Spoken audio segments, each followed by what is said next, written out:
The message arrived just as I was stepping out of a meeting in Berlin. I'd been finalizing a multi-million euro partnership with a fintech firm that would position us as a leader in European markets. My phone buzzed, and there it was. Subject: The house is sold. I froze in the marble lobby of the Friedrichstrasse building, heart sinking. My name is Alina Brooks. I'm 35, and for the past 11 years, I've built a discreet but powerful corporate restructuring firm based in Zurich.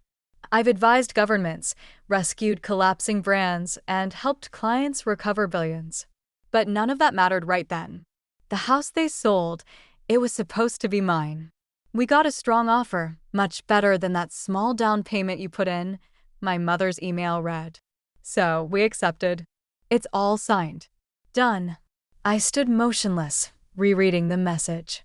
5 years of mortgage payments, renovations, insurance.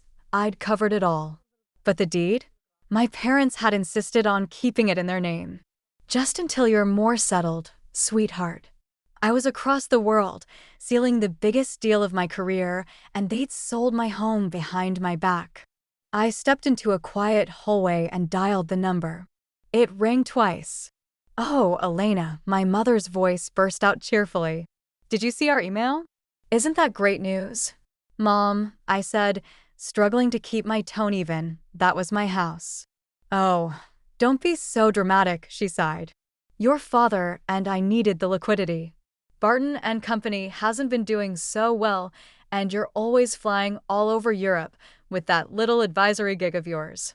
Little advisory gig. If only she understood the weight of the paperwork still sitting in my briefcase. If only she'd seen the way the German minister shook my hand, asking for my help restructuring their public pension funds. "Where exactly am I supposed to stay when I return?" I asked, knowing the answer already. "Oh, you can stay here. Your old room is exactly the way you left it. It'll be just like when you were 17 again." As if that were a good thing. Back then, all I got were constant comparisons to my brother Marcus, their golden boy, now COO of the very company they just admitted was sinking. Back then, I was told to be realistic, to marry well, and to let Marcus handle the family business. I had built everything without them, and they'd taken from me anyway. "I have to go," I said, cutting the call short. I returned to the conference room where the deal awaited my signature. I looked at the folder. In 2 weeks, Barton and Company would face a full-scale audit from a mysterious new consultancy brought in by their newest board member, the one who had just acquired their largest competitor, my firm. They had sold my house, but soon they'd realize who they sold it to. And when they walked into their own boardroom next quarter, nervously adjusting their suits, they'd be looking across the table at their new boss. Sometimes revenge doesn't require a raised voice or a courtroom drama. Sometimes it's just a well-timed merger and a quiet seat at the head of the table. While my parents were busy selling my house to keep their crumbling logistics company afloat, I was in Berlin quietly orchestrating the most ambitious corporate acquisition of my career. You see, Barton and Company, the company my parents built and worshipped, wasn't just in trouble. It was in free fall. And I knew exactly why. For the past 18 months, using a network of shell corporations and carefully disguised holding firms, I had been buying up their debt. Bit by bit, move by move. Every overdue supplier invoice, every missed interest payment, they all quietly found their way to me. They thought I ran a boutique advisory firm out of Zurich. In truth, I was Elena Brooks, CEO of Veritas Capital, one of Europe's most aggressive acquisition firms specializing in distressed asset takeovers. We didn't just rescue companies.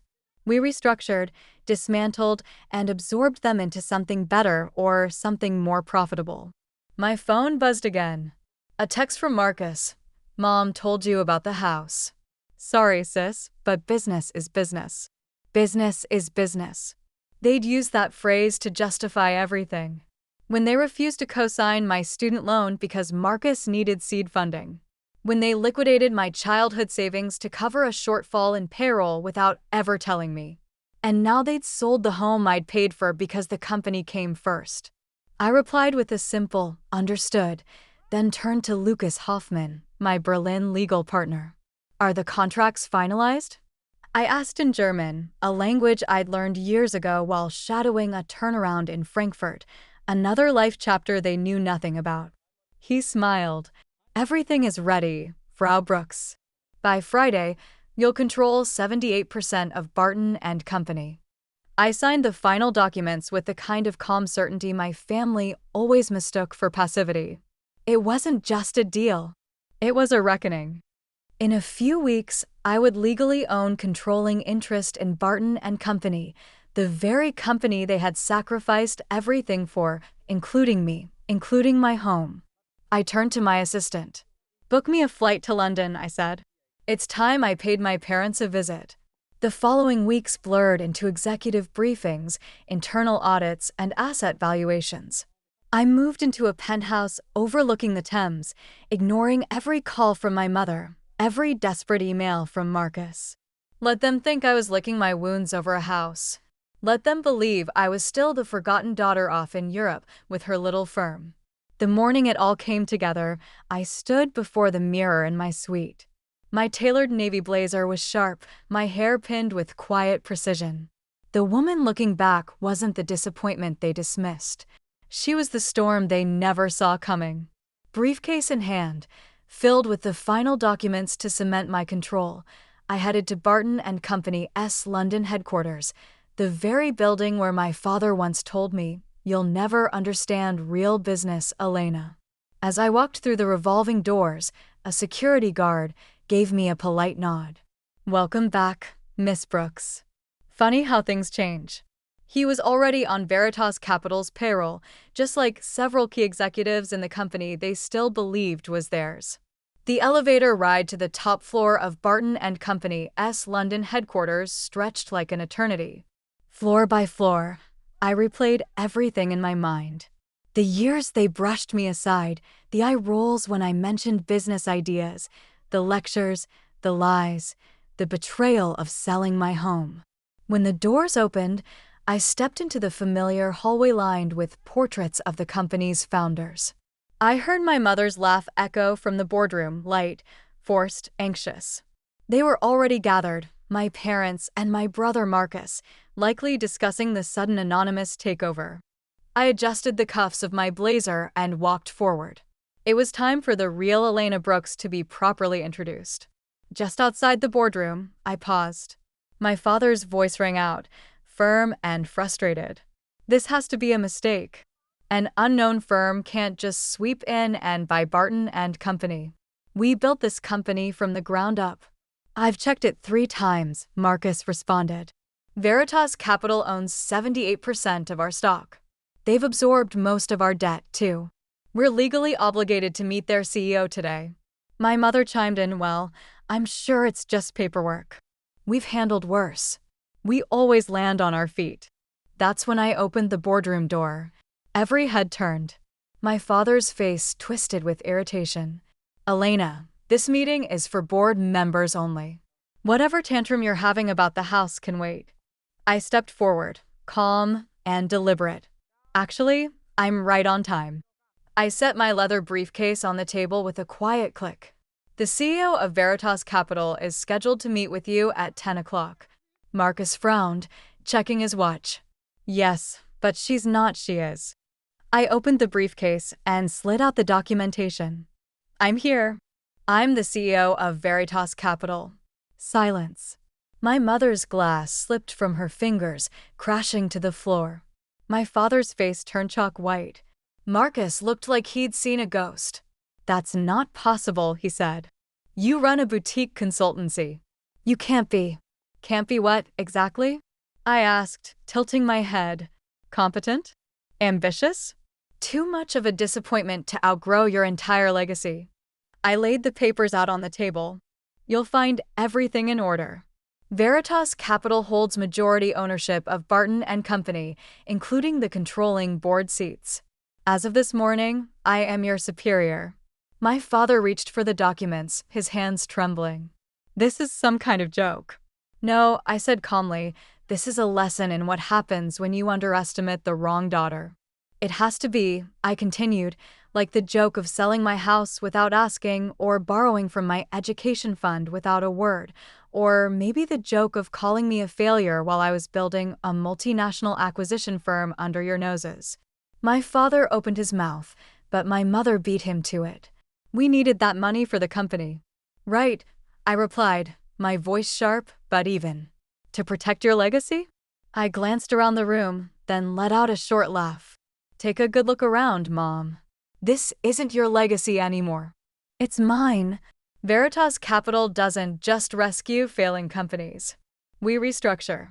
And Barton and Company, you've been bleeding it dry for years. You can't do this, my father said, his voice cracking. We're your parents. I met his eyes. Business is business, remember? I let the phrase hang in the air, a phrase they'd used to dismiss my needs my entire life. I turned to the board, several members clearly fighting back smirks. They'd endured years under my family's arrogance and incompetence. Today, they were watching the tide turn. As of today, we're making changes, I announced. Marcus, you're being relieved of your role as COO, effective immediately. His jaw dropped. Dad, you're stepping down as CEO. And Mom, your position as head of communications is no longer required. You're firing us? Marcus sputtered. Your own family? I remembered the birthdays missed, because they needed me to watch the phones, the vacations canceled when they asked for just a little help. The way they laughed at my first investment pitch, like it was a school project. No, I said. I'm offering you what you gave me, a chance to earn your place. I opened the personnel folder. Marcus, there's an opening in accounts receivable, entry level. My mother gasped. Dad, we need door-to-door sales reps for our new regional initiative. He looked physically ill. And Mom, the front desk could use a receptionist with a warm smile and a good memory. Her hands flew to her face as she burst into tears. Or, I continued, tucking the folder away, you can clean out your desks by 5 p.m. Your choice. You ungrateful, my father started. I held up a hand. Careful. You're speaking to your boss now. I gathered my documents and turned to leave. But before I stepped through the door, I paused. Oh, about my house. The one you sold. They looked up sharply. I bought the development company that purchased it. The deed will be back in my name by tomorrow. The looks on their faces were the kind you can't buy, pure disbelief wrapped in poetic justice. After years of being dismissed, mocked, and written off, I had taken back everything they'd stolen and more. I turned toward the board. Meeting resumes tomorrow at 9 a.m. sharp. Be ready with your departmental updates. Then I looked over my shoulder, directly at my family. For those of you still employed, that is. The rest of you can collect your personal belongings from security. I walked out with my head high and my power intact. No longer the invisible daughter, no longer underestimated. As I walked out, the echo of my heels against the marble floor was sharp and final.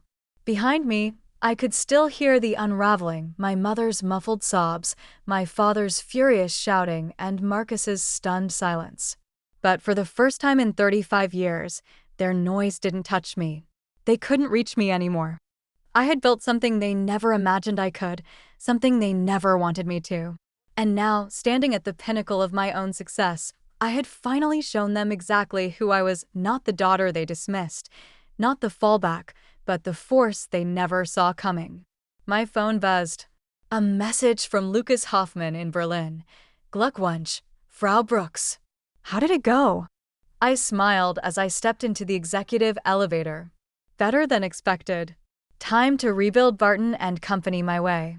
As the doors closed, I glanced once more at the company's logo etched in brass.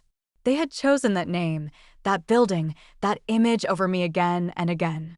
Now they could watch as I turned it into something far beyond anything they were capable of building. Because sometimes the best revenge isn't just proving them wrong. It's showing them exactly what they failed to see all along. I stepped out into the London breeze, the building now mine, a symbol of everything they tried to keep from me. The next morning, I settled into the leather chair in what used to be my father's office. The sunlight cut across the desk, illuminating my reflection in the glass behind it. My office now. I picked up the morning paper and laughed softly. The headline read, Veritas Capital acquires Barton and Company. CEO reveals identity in boardroom shakeup. Unknown CEO. If only they knew. If only they understood how long I'd been building this moment. The years of study, of silence, of careful moves. The anonymity they mocked had been my greatest weapon. To them, I'd just been the daughter with a little consultancy in Switzerland. But that's the thing about being underestimated. It gives you the perfect cover to strike when they're looking the other way.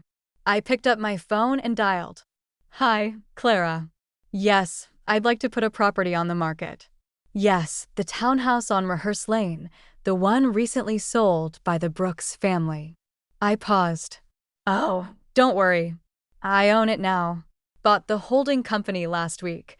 I leaned back, the line still open. Listed at market.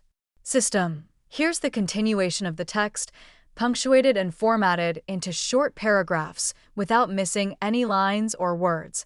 No family discount. Sometimes karma shows up as a scandal. Sometimes as a lawsuit. And sometimes she walks into your boardroom in heels, holding the deed to everything you once owned. If you've ever been overlooked, underestimated, or told you couldn't, you know this feeling. If you've made it to this point in my story, thank you. Truly, it means more than you know, because this wasn't just about a company or a house. It was about reclaiming my voice, my worth, and everything they said I couldn't have. If you've ever been the one they doubted, dismissed, or called a disappointment, then maybe a part of my journey felt familiar to you. I'd love for you to leave a comment, not just for me, but for anyone else who needs to hear it. Tell me, have you ever been underestimated by your own family? Have you ever worked in silence, building something incredible while others only saw failure? I want to hear your stories. Let's remind each other that quiet strength is still strength and that you don't have to shout to be powerful. You just have to keep going. And if my story struck a chord, hit that subscribe button. Not just because it helps me share more, but because every subscriber is one more voice saying, I believe in people like Elena. People who rise, not out of spite, but out of purpose. If there's one thing I've learned, it's this. You don't owe anyone proof of your potential. You just owe it to yourself to become everything they said you couldn't. Work hard, move smart, be patient. Because the best revenge isn't revenge at all. It's becoming the version of yourself they never thought possible. And when that moment comes, walk into the room like you own it. Because maybe, just maybe you do.